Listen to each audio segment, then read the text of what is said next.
Hello friends, today we are going to solve practical problem number 3 in retirement of partner। यहाँ पे आप देख सकते हो ऊपर हेडिंग पेज नंबर 184 पे दिया है the balance sheet of Anu, Renu and Dinu is as followed. और यहाँ आपको सिर्फ प्रॉफिट एंड लॉस रेशियो उनको दिया हुआ है 2:2:1। Balance sheet is given on the next page. हम लोग यहीं से स्टार्ट करते हैं। Creditors goes to liability side, bills payable liability side, general reserve जाएगा पार्टनर्स कैपिटल के credit side as per the old ratio, capital partners capital credit side. Next आपको दिया है बैंक, जो मैंने बोला था बैंक अकाउंट हम लोग लेजर बना रहे हैं, तो लेजर के लिए आपको रिक्वायरमेंट होगा तो ही बनाएंगे, तो यहाँ हम लोग बैंक का लेजर नहीं बना रहे हैं। तो बैंक का सेपरेट लेजर हम लोग रिटायरमेंट और डेथ में नहीं बनाएंगे, हम लोग सिर्फ बैंक को असेट साइड डालेंगे और उसके अगर को ऊपर एक या दो एडजस्टमेंट हो गए तो उसके अकॉर्डिंगली हम लोग लाइन छोड़ देंगे। तो बैंक जाएगा asset side, debtor assets, RDD को स्टार करके छोड़ देना, बाद में हम लोग देखेंगे। Furniture assets, machinery also goes to asset side, free hold premise properties also assets.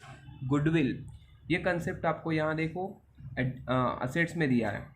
जब भी गुडविल ऑलरेडी बैलेंस शीट में दिया होगा तब आपको सिर्फ देखना है कि गुडविल यहाँ से जैसे एडमिशन में हमने देखा था वैसे ही यहाँ गुडविल बढ़ रहा है या कम हो रहा है, उसका ही हम लोग इफेक्ट करेंगे। तो गुडविल जाएगा असेट साइड। अब यहाँ से अप्रिसिएशन भी हो सकता है, it may be depreciation also, तो विल सी। और उसका करस्पॉन्डिंग इफेक्ट जैसे एडमिशन में था कि अगर बढ़ा तो आपके पास दो ऑप्शन थे, रिवोल्यूशन में डाल सकते हो या फिर पार्टनर्स कैपिटल में डाल सकते हो। तो हम लोग के हाथ में है, अगर आपको रिवोल्यूशन में डालना है तो रिवोल्यूशन में डालो, और अगर आपको पार्टनर्स कैपिटल में डालना है तो पार्टनर्स कैपिटल में डालोगे। ठीक है, तो गुडविल अभी तो हमारा जाएगा असेट साइड, बाद में देखते हैं गुडविल का एडजस्टमेंट क्या है दूसरा। नेक्स्ट आपको जो दिया है यहाँ पे आपको जो दिया है that is Dinu retire from the firm on 1 April 2019, the following term as given. The assets to be revalued as a free hold property का बोला है 30,000 हो चुका है, जबकि ऊपर फ्री होल्ड प्रॉपर्टी का वैल्यू आपको जो दिया है वो है 27, यानी कि 3,000 आपका प्रॉपर्टी का वैल्यू बढ़ा है, तो वो एप्रिसिएशन हुआ है। तो डेट्स वाई एंट्री अगर हम लोग करोगे तो एंट्री होगा free hold property account debit to revaluation, क्योंकि रिवैल्यूएशन क्रेडिट होगा, 3,000 बढ़ रहा है। तो फ्री होल्ड प्रॉपर्टी के ऊपर आपका एक टिक मार्क आ जाएगा। मशीनरी का आपको बोला है 5,000, जो ऊपर मशीनरी है 4,000, मतलब मशीनरी में भी 1,000 वैल्यू बढ़ा है। यहाँ पे भी आपके लिए प्रॉफिट है, तो machinery to revaluation and machinery के ऊपर आपका एक टिक मार्क आ जाएगा। नेक्स्ट आपको दिया है फर्नीचर, दैट इज़ 12,000। ऊपर आप देख सकते हो फर्नीचर का वैल्यू है 15,000। अब 15 में से 12 हो गया, मतलब कि वैल्यू 3,000 कम हुआ है, और अगर कम हुआ है तो उसको हम लोग बोलेंगे डेप्रीशिएशन। तो अगर डेप्रीशिएशन है तो रिवोल्यूशन अकाउंट आपका होगा डेबिट, तो एंट्री होगा revolution account debit to furniture account, और इसका एक टिक मार्क आपको फर्नीचर के ऊपर करना होगा। And last all debtors are good, यहाँ पे इनडायरेक्टली बोल दिया कि सारे डेटर गुड से, मतलब कि बैड डेज के कोई चांसेस नहीं है। तो आरडीडी जो आपको यहाँ पे 1,000 दिया है वो आपको फ्यूचर में नहीं रहेगा। ड्यू टू दिस अगर आरडीडी नहीं रहेगा तो कैंसिल होगा, आरडीडी अगर कैंसिल होता है तो आपके लिए वो प्रॉफिट है। तो अगर एंट्री करोगे that comes to RDD to revaluation, और आरडीडी आपको लिखने की ज़रूरत नहीं है, तो आप डायरेक्टली डेटर्स का फुल वैल्यू 20,000 आप आउटर कॉलम में ले सकते हो। तो एंट्री आरडीडी टू रिवैल्यूएशन, तो इसके लिए टिक मार्क की ज़रूरत नहीं, क्योंकि हम लोग डायरेक्टली क्या करेंगे, डेटर्स का अमाउंट आउटर कॉलम में ले लेंगे, आरडीडी को हम लोग कैंसिल ही कर देंगे।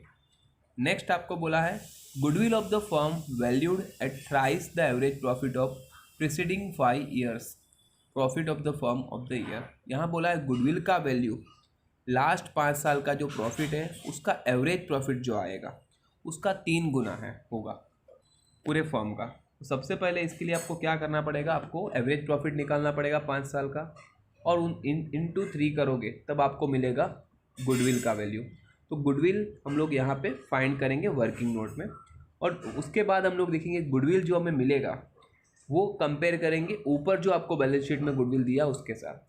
अगर वैल्यू जो हमें मिलता है वो उससे ज़्यादा होगा तो हम लोग बोलेंगे एप्रिसिएशन, उससे कम होगा तो बोलेंगे डेप्रिसिएशन, और अकॉर्डिंगली उसका दूसरा इफेक्ट करेंगे। अगर वो एप्रिसिएशन होगा तो आपको पास 2 ऑप्शन है, एक तो आप गुडविल में वैल्यू ऐड कर दोगे, और दूसरा जो मैंने बोला या तो आप रिवोल्यूशन के क्रेडिट साइड डाल सकते हो या तो पार्टनर्स कैपिटल के क्रेडिट साइड डाल सकते हो।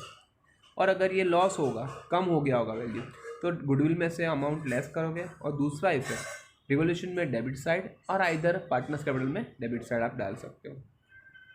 तो हम लोग देखेंगे आगे, ये मैं वर्किंग नोट आपको बताऊंगा, उसके बाद हम लोग एंट्रीज को वापस एक बार देख लेंगे। Dinu should be paid 3000 by cheque and the balance of Dinu's capital should be kept in the business as a loan. तो देखो यहाँ पे आउट का ऑप्शन दिया हुआ है। जो मैंने बोला था पे आउट में रिटायरमेंट में 4 ऑप्शन है। फुल लमसम पेमेंट होगा, फिर मैंने बोला था आपको इंस्टॉलमेंट बेसिस जो नॉर्मली आपकी बुक में है ही नहीं, तीसरा मैंने बोला था आपको लोन में, और चौथा मैंने बोला था पार्शल। तो यहाँ पार्शल बोला है कि यानी 3000 उसका हम लोग कैश में पे कर देंगे चेक से, और बाकी का जो भी पैसा बचता है वो लोन में ट्रांसफ़र होगा। तो यहाँ 2 एंट्री है। पहला उसको कैश में पे करोगे तो इसका एंट्री होगा Dinu capital account debit to bank account. तो इसके लिए बैंक के ऊपर आपका एक टिक मार्क आ जाएगा। तो बैंक के ऊपर एक टिक मार्क कर देना, क्योंकि बैंक में से यहाँ से पैसे जा रहे हैं। तो बैंक जो मैंने बोला था लेजर बनाने की जरूरत नहीं, तो हम लोग असेट्स में ही बैंक में से ये लेस कर देंगे। दूसरा है दीनू का जो भी कैपिटल में बैलेंस बचेगा वो दीनू के लोन में। तो इसके लिए अगर मैं एंट्री बोलूँ तो होगा Dinu's capital account debit to Dinu's loan account. Normally हम लोग बैलेंसिंग करेंगे तब वो निकल ही जाता है और हम लोग लायबिलिटी साइड डाल देते हैं। ओके, तो लेट्स सॉल्व। कैसे हम लोग इसको करेंगे, हम लोग प्रैक्टिकली सॉल्व करके देखते हैं। Hello friends, now let's start with how to solve this practical sum. देखते हैं हम लोग कैसे प्रैक्टिकली इसको सॉल्व करेंगे।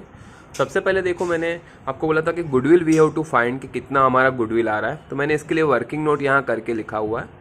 First we have to find average profit. जो आपको लास्ट 5 साल का प्रॉफिट दिया है उसमें से हम लोग एवरेज प्रॉफिट निकालेंगे। फॉर्मूला है total profit divide by number of year of purchase. तो यहाँ पे टोटल प्रॉफिट हमारा है जो दिया है 1000 प्लस 10,500 प्लस 10,000 प्लस 16,000 प्लस 10,000। 5 साल का है तो डिवाइड बाय मैंने 5 किया। टोटल आ रहा है 47,500। डिवाइड बाय 5 करोगे तो ये उड़ेगा 9,500 से। अब ये मिला आपको एवरेज प्रॉफिट। और गुडविल आपको बोला था average profit into number of year of purchase, जो आपको था 3। तो 9,500 इंटू 3 करोगे तो टोटल आपका गुडविल होगा 28,500। अब यहाँ आपको देखो कि बैलेंस शीट में गुडविल आपको दिया है 30,000 का। अब 30,000 में से यहाँ बोला है कि अभी उसका वैल्यू हो गया 28,500, यानी कि 1,500 रुपये आपके गुडविल के कम हुए। तो इसका हम लोग जैसे लॉस होता है असेट्स में तो एंट्री क्या करते थे, revolution account debit to goodwill account, वैसे भी आप कर सकते हो। और अगर आपको रिवोल्यूशन में नहीं डालना है तो पार्टनर्स कैपिटल अकाउंट के डेबिट साइड डालोगे टू गुडविल कर सकते हो। हम लोग रिवोल्यूशन के डेबिट साइड डालेंगे। तो let's start how to solve this sum. First आपको दिया है क्रेडिटर्स जो जाएगा लायबिलिटी साइड में। कुछ लाइन छोड़ के आप लोग लिख दोगे। क्रेडिटर्स अमाउंटेड टू ₹8,000 और यहाँ कोई भी टिक मार्क नहीं है तो outer column. Next is bills payable जो यहाँ पे आपको जो दिया है इट इज़ 2,000 और कोई भी टिक मार्क नहीं है तो ये भी outer column. Next one is general reserve, जाएगा पार्टनर्स कैपिटल में क्रेडिट साइड। तो यहाँ आप लिखोगे जनरल रिजर्व। फर्स्ट लाइन छोड़ देना ब्रॉड डाउन के लिए।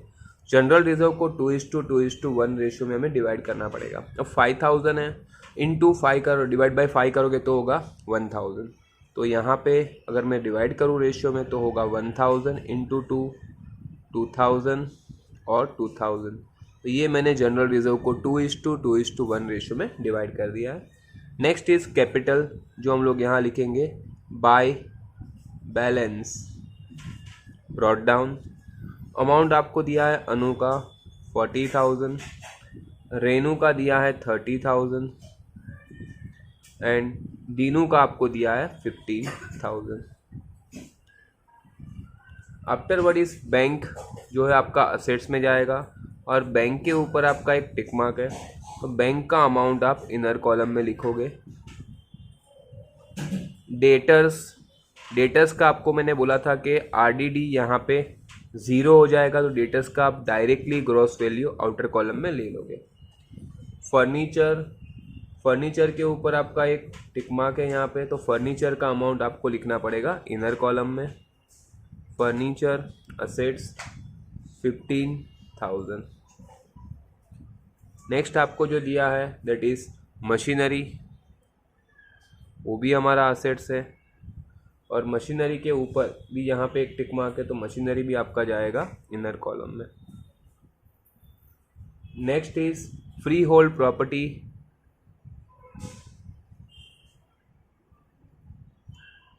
वो भी आपके असेट्स में जाएगा।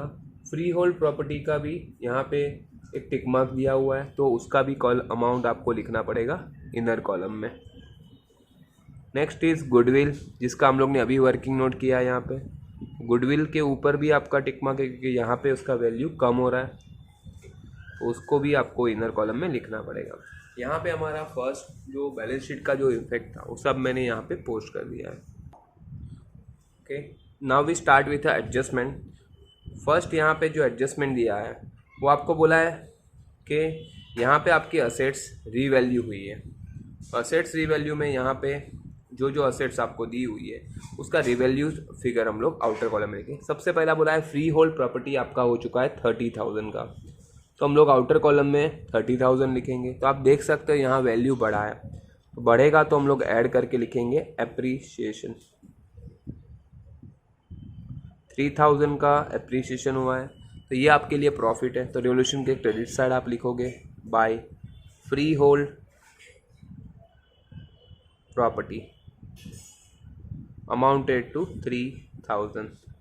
वैसे ही आपका मशीनरी का वैल्यू आपको बोला है 5,000 हो चुका है, तो यहाँ पे भी आप देख सकते हो वैल्यू इंक्रीज हुआ है 1,000।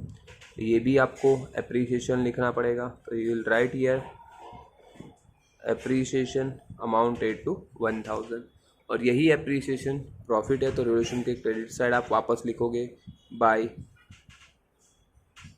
Machinery account amounted to 1,000। Next आपको जो दिया है यहाँ पे दैट इज़ फर्नीचर का वैल्यू बोला है 12,000, तो आउटर कॉलम में हम लोग लिखेंगे 12,000। तो देख सकते हैं यहाँ वैल्यू 3,000 कम हुआ है, तो that is called depreciation. Will write here depreciation amounted to 3,000 rupees. अब ये वैल्यू कम हुआ है तो लॉस है, तो रिवोल्यूशन के डेबिट साइड आप लिखोगे to furniture amounted to 3,000।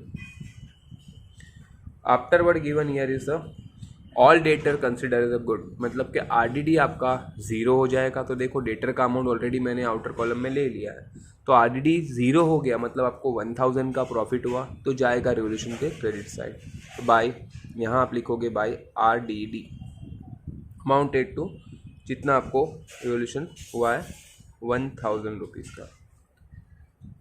Next आपको जो यहाँ पे दिया हुआ है वो आपको बोला है एडजस्टमेंट में गुडविल का वैल्यू जो हम लोग ने यहाँ कैलकुलेट किया है, जो आपको बोला यहाँ पे मिला है 28,500, जो ऊपर था 30,000 यानी कि 1,500 रुपये।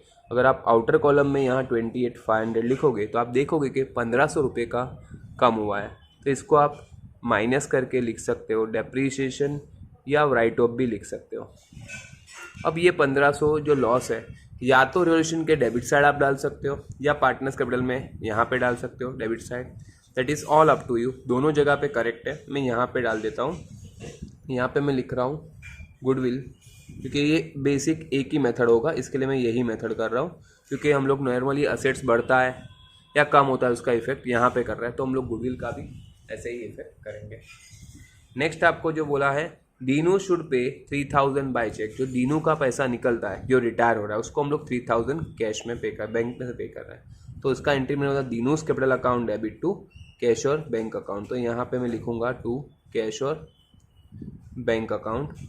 दीनू की कॉलम में आप लिख दोगे 3,000 रुपीज़, क्योंकि हम लोग 3,000 उसको चेक से पे कर रहे हैं।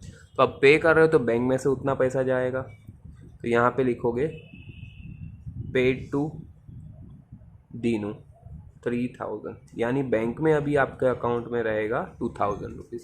तो देखो मैंने इसके लिए बैंक अकाउंट नहीं बनाया, यहाँ पे ही हम लोग ने इफेक्ट कर दिया।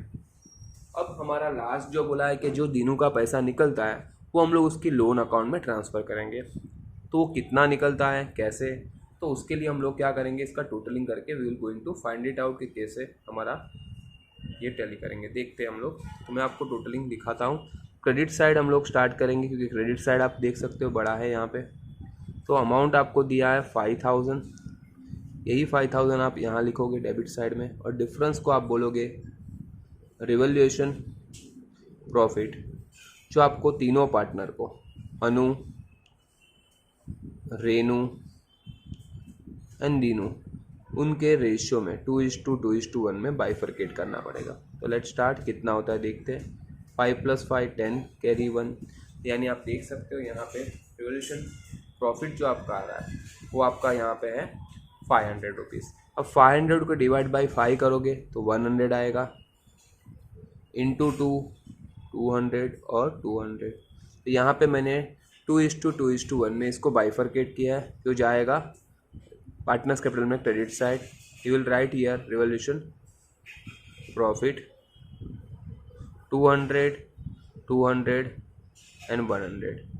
अब यहाँ पे हम लोग उसका बैलेंस निकालेंगे। तो मैंने बताया था वैसे रिटायरमेंट में हम लोग सबसे पहले रिटायरिंग पार्टनर का कितना है वो निकालेंगे। तो हम लोग पहले दीनू का स्टार्ट करेंगे। दीनू का क्रेडिट साइड में है 16,100। तो यहाँ पे जो उसका डिफरेंस होगा, मैंने बोला था यहाँ पे क्वेश्चन में बोला है कि उसका जो भी पैसा निकलता है 3,000 कैश में पे करके जो बाकी का है वो जाएगा लोन अकाउंट में। तो इसके लिए मैंने यहाँ लिखा है लोन अकाउंट, और डिफरेंस हम लोग फाइंड करेंगे तो आएगा 13,100 माइनस करके। तो ये 13,100 लोन हो गया, ये जाएगा लायबिलिटी साइड में। यहाँ आप लिख दोगे दीनूस लोन 13,100। अब लास्ट में जो हमारे दो कंटिन्यूइंग पार्टनर है उसका बैलेंस करेंगे, और उसका बैलेंस हमारा जो जाएगा लायबिलिटी साइड में हम लोग लिख देंगे पार्टनर्स कैपिटल अकाउंट के नाम से। देखते हैं उनका बैलेंस कितना आ रहा है।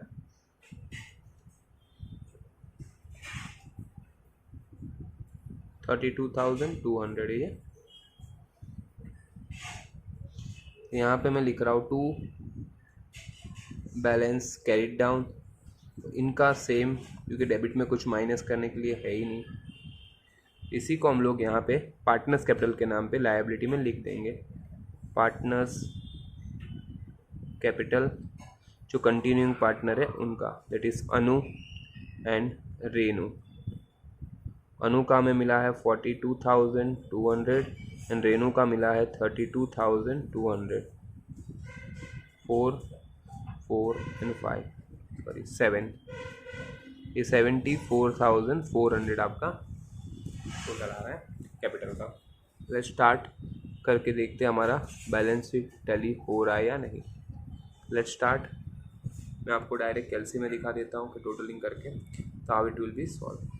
तो सीट 74,400 प्लस आपका है 8,000 प्लस 2,000 प्लस 13,100। तो आप देख सकते हो 97,500 हमारा लायबिलिटी का टोटल आ रहा है। Let's start on the asset side देखते हैं। First is 2,000 plus 20,000 plus 12,000 plus 5,000 plus 30,000 plus 28,500। आप देख सकते हो टोटल हमारा जो है 97,500 हमारा टैली हो रहा है balance sheet total. You can see it, देख लीजिए पूरा सम।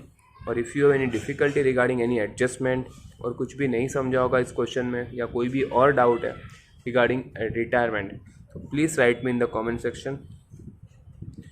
और कुछ भी डिफ़िकल्टी आपको अगर लगता है कि मुझे कुछ और क्वेश्चन टॉपिक स्टार्ट करना चाहिए तो प्लीज़ मुझे कमेंट सेक्शन में दिखाना, क्योंकि मैं रिटायरमेंट और डेथ के बाद अभी NPO जो है नॉट फॉर प्रॉफिट ऑर्गेनाइजेशन वो टॉपिक स्टार्ट करने वाला हूँ।